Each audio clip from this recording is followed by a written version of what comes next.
venido de tierras lejanas, he venido. Queridos radioescuchas, en esta ocasión también video escuchas, estamos transmitiendo desde la Fonda San Ángel, una de las vistas más bellas de nuestra querida Chilangalópolis, y tenemos aquí tostadas de pata que saben a sexo. Vengan ustedes a probarlas, no apta para menores de edad ni para mayores de 75, estoy hablando de hombres, las mujeres es cuando ustedes quieran. Aquí a la entrada de la fonda verán ustedes un caracolito en donde está puesto el que se puede confiar en la comida que ustedes van a saborear, muy parecida a la que hacían nuestras abuelas o tías abuelas. Roberto González es nuestro anfitrión y desde aquí estamos haciendo nuestra grabación para que ustedes puedan entender, disfrutar y también saber que este país no nada más son las fugas de fulano de tal, que si esto, que si lo otro, ni la corrupción que adorna a mucha gente de los que nos dirigen, sino también tenemos otro tipo de diálogo con nosotros, la gente, sobre todo, en este caso con Abel. Ya llevamos 2 programas, este es el tercero. Abel, muchas gracias por otra vez. Gracias a ti, gracias. Estamos escuchando a alguien que le sabe, a alguien que le ha caminado, que ha gastado la suela en saber lo que es este país y meterse a hacer esa producción, y que también hemos visto por dentro todos los problemas que pueden surgir, que lo que nos cuesta tanto a los mexicanos, que hasta en el deporte se ve. Somos muy buenos en los deportes individuales y en los deportes colectivos siempre hemos fracasado grandemente. Eso es todo lo que estamos palpando en este caso particular de lo que es el mezcal.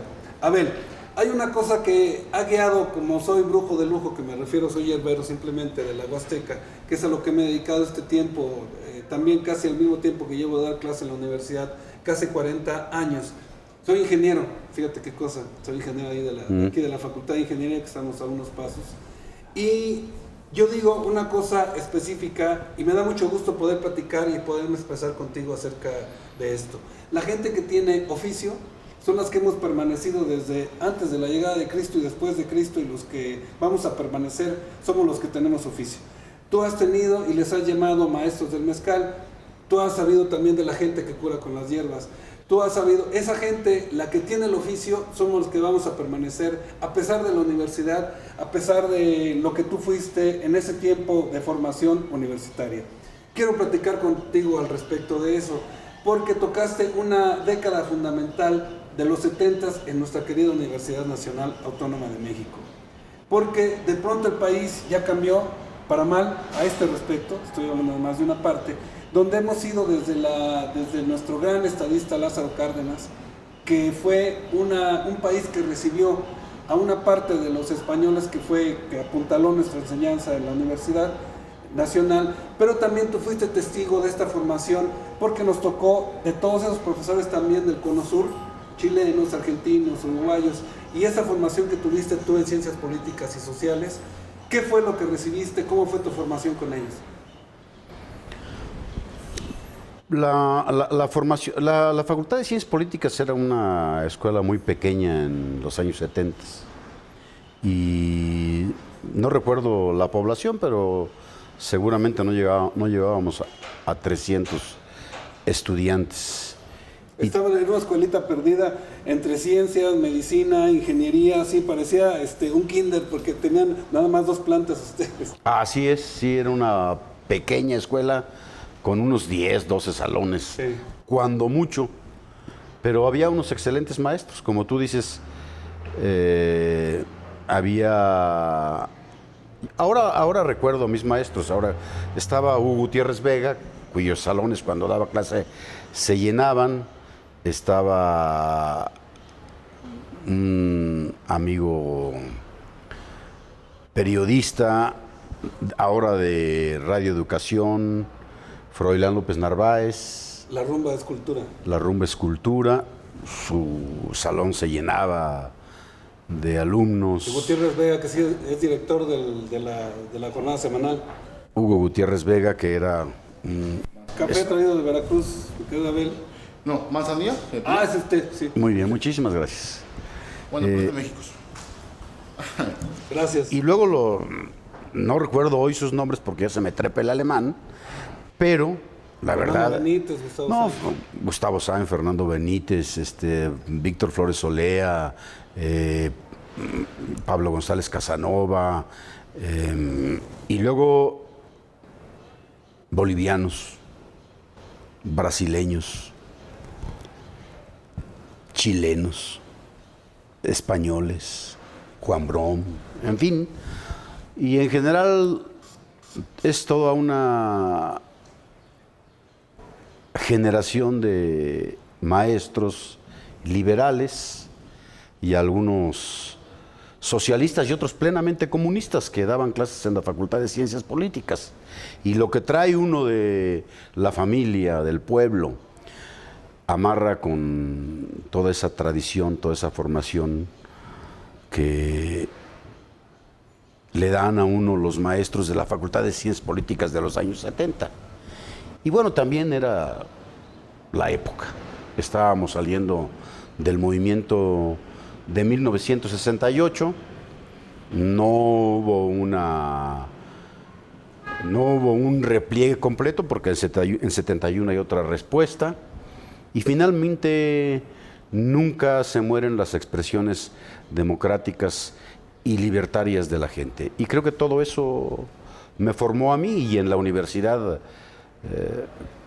conocí a la gente del Partido Comunista Mexicano y me metí al Partido Comunista en vez de irme a jugar a waterpolo. Yo jugaba en un equipo de waterpolo que se llamaba la Armada de México, y creo que me ganó más lo social y me fui al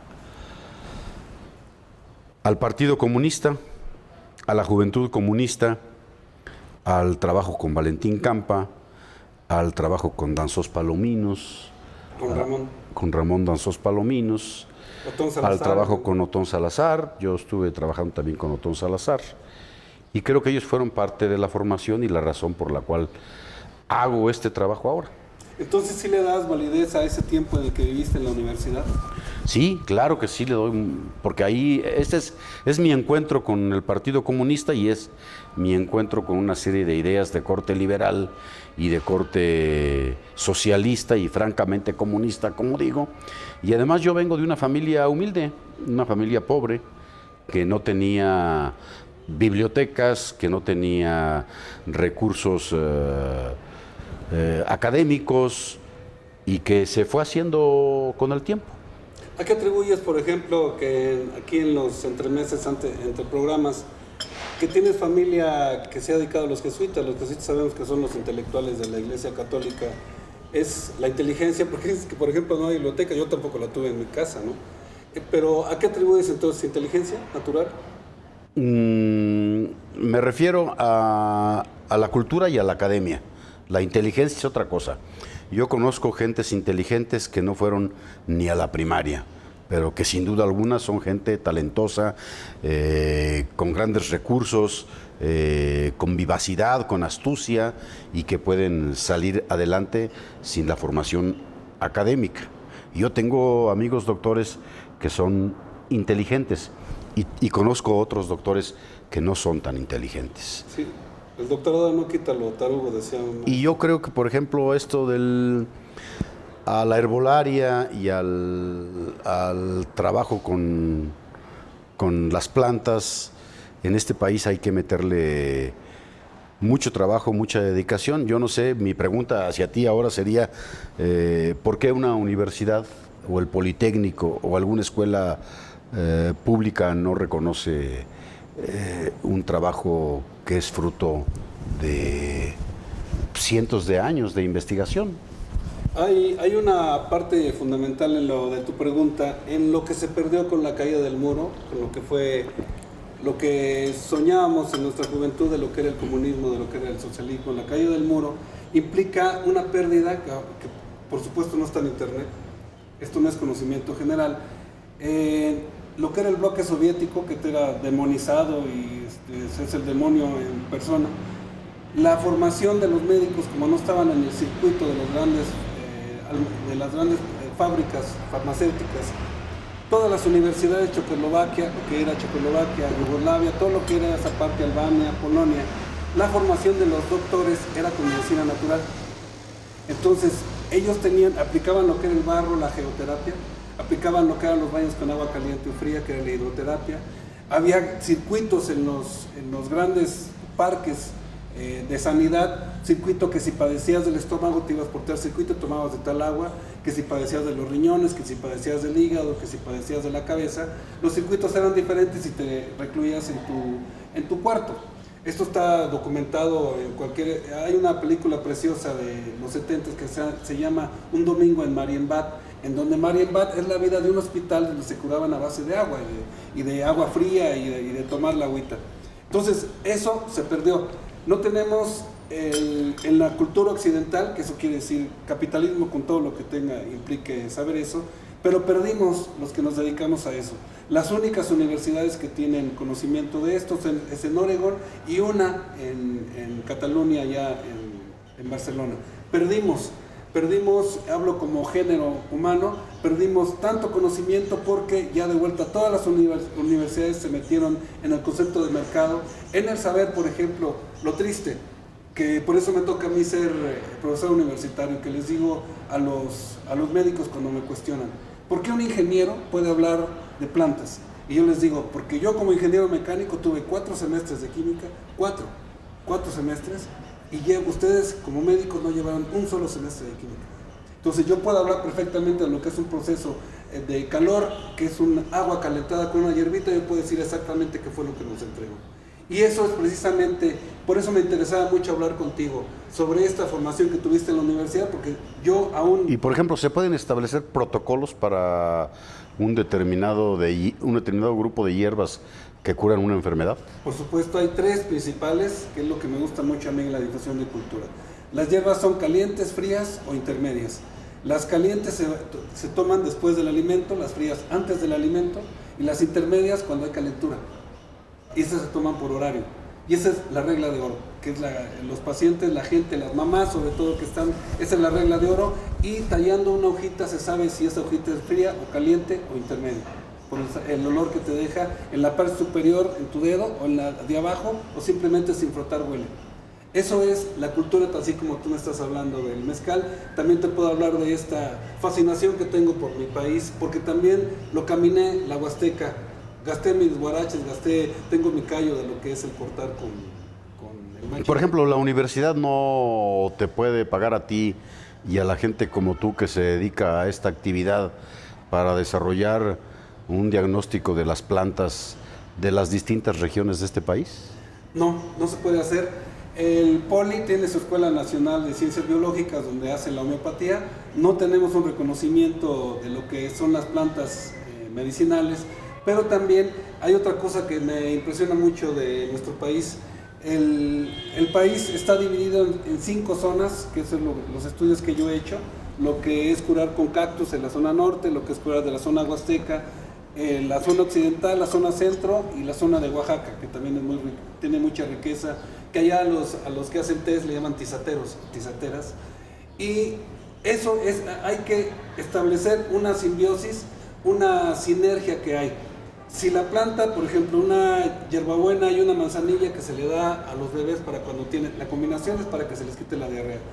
Pero si la manzanilla se cultivó en Morelos y estamos hablando de Culiacán, y en Culiacán se cultivó la hierbabuena, si se combinan no hacen el efecto, tienen que ser de la misma región. Y eso es cultura. Aquí en la Facultad de Medicina no se puede tener una materia de hierbas medicinales. Te platico una anécdota con uno de mis grandes maestros, el ingeniero Jorge Cortés Obregón, en donde yo le decía que él veía cómo tenía yo el antiparasitario, el antimibiano de maravilla. Entonces yo con todo el impulso que traía de haber descubierto el agua tibia, que yo no lo sabía, pero yo creía que había descubierto algo mejor, y yo quería decirlo a todo el mundo, tenemos con el chaparro amargo la fascinación de matar las amigas. Entonces yo quiero ir con el principal investigador, no digo su nombre porque hasta da pena, de la Facultad de Medicina, que se ha dedicado toda su vida y ha hecho libros de las amigas. Entonces me para el maestro y me dice, oiga Federico, ¿qué va a hacer usted? Yo le dije, pues es que le voy a decir que... Dice, ¿usted cree? Fíjese usted, póngase en los zapatos de él. Él es un burócrata de la universidad, porque también los investigadores se hacen burócratas. Tiene 25 años investigando de las amigas. ¿Usted cree que va a llegar un chavo como usted, que tiene 30 años, y aceptar lo que usted está diciendo y tirar a la basura todo lo que tiene? Olvídese lo entendí y esa es la actualidad de nuestro país.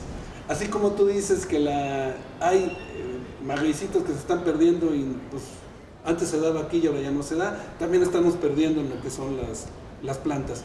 Pero así es como nos fue y por eso también quería que nos hablaras de tu concepción del hombre, cómo encontraste la concepción del hombre comunista y luego posteriormente lo que es la socialdemocracia.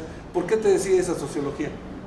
Pues antes de pasar a darte mi opinión sobre eso, yo quisiera formularte una propuesta o más bien hacerte una pregunta. Yo creo que el encuentro entre el mezcal y las hierbas es un encuentro virtuoso que ya se da en este país.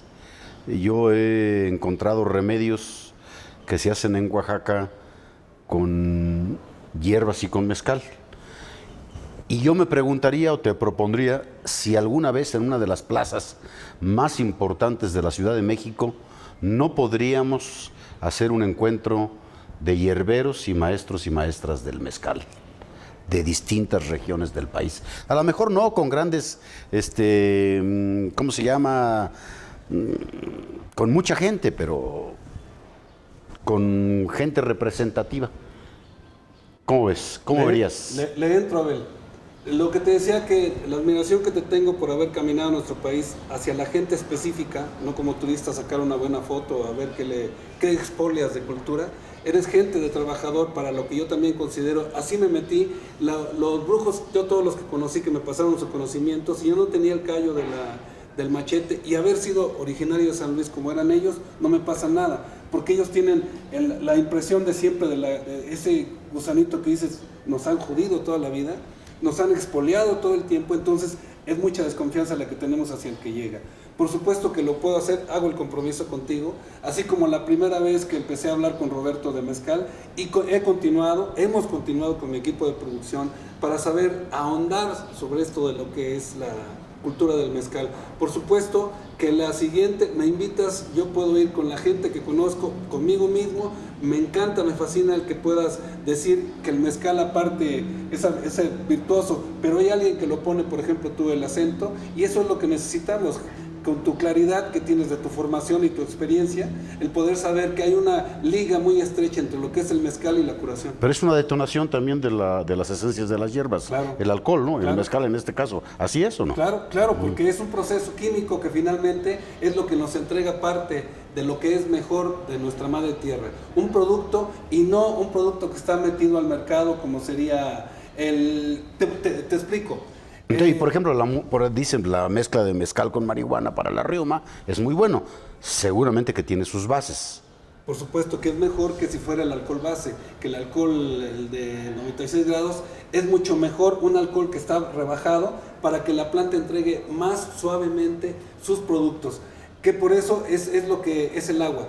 Tú metes la planta al agua y tiene que tener exactamente un grado de hervor, y luego el descanso de la planta tapado para que se siga haciendo y nos entrega lo mejor. Eso es lo que, por ejemplo, tú sabes que la gente no está acostumbrada a tomar el mezcal. No es para embriagarse, no es para tomarlo como si fuera el hidalgo, es hasta casi ceremonial el poder tomar un mezcal.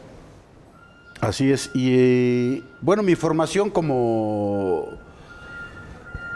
¿qué será? Como organizador social, como respetuoso de las libertades, como gente que trata de aportar algo a su país, gente que trata de recuperar lo mejor de lo que se produce en este país. Yo creo que me viene desde mi familia y creo que me viene de mis abuelos, de mi madre, de mi padre. Y creo que lo traes en los genes. Pero si tienes un encuentro con la academia y con la política y con la cultura que es afín a tu formación familiar, creo que ya tienes una parte importante del camino andado. Yo creo que me metí a ayudar a los al trabajo con los ferrocarrileros, al trabajo con los campesinos, pues porque tengo una vocación social y creo que tengo una vocación democrática y creo que tengo una vocación liberal y a través del tiempo la he ido desarrollando, afinando y ahora sé con una claridad meridiana que tenemos que respetar los usos y costumbres de la gente, que tenemos que abrirle espacio para que se elijan a los candidatos ciudadanos, que tenemos que permitir que haya partidos locales, regionales o municipales y que tenemos que organizar a la gente por lo que hace, como productores de mezcal, como brujos y hierberos, como plantadores de maguey, productores de maguey, y tenemos que respetar la vida privada de la gente, que tenemos que hacer que el presidente municipal, el gobernador y los presidentes de la República rindan cuentas de lo que hacen, que sean transparentes en la administración de los recursos y que no haya impunidad y que se respeten los derechos de las gentes. Yo participé en la formación del Consejo Nacional para Prevenir y Eliminar la Discriminación con Gilberto Rincón Gallardo. Y ahí tuve otra parte de mi formación. Aprendí a respetar a la gente que no ve, a la gente que no oye, a la gente con alguna discapacidad, a los homosexuales, a los transgéneros, a las lesbianas. Es decir, empecé a respetarlo y a entender que es necesario respetar los derechos de las personas diferentes, que tenemos que hacer todo lo posible para incorporar a la gente de color, o como le decimos nosotros en México, a los negros. Nosotros no lo decimos de manera despectiva, tampoco le decimos indios despectivamente a algunos de los que hemos formado con los indios de México, el libro de Benítez, ¿no? Entonces, esa ha sido mi formación y yo creo que de varias vertientes he mamado y creo que eso me ha ayudado a mantenerme firme en el trabajo de organización ahora de los maestros y maestras del mezcal tradicional, porque es un poco incomprendido el trabajo. Esto es uno de los mexicanos que se atreve a caminar su país e integrarlo. Gracias, Abel, por tu tiempo. Tenemos toda esta información subida a www.sonriete.mx. Un abrazo a Julio Jiménez, gracias por este tiempo que nos hemos conquistado por ti. Nos escuchamos auditivamente y amorosamente para la próxima vez. Abel, muchísimas gracias por tus conceptos, muchísimas gracias por meterte a caminar este país. Gracias a ti y esperemos hacer el encuentro de hierberos y maestros y maestras del mezcal tradicional. Lo escucharon ustedes, vamos a ver si Roberto puede tener un diálogo con nosotros, Roberto González, nuestro anfitrión, y he hecho un compromiso ahora con Abel, ustedes serán testigos de lo próximo que vamos a hacer. Muchísimas gracias, nos abrazamos auditivamente, hasta luego.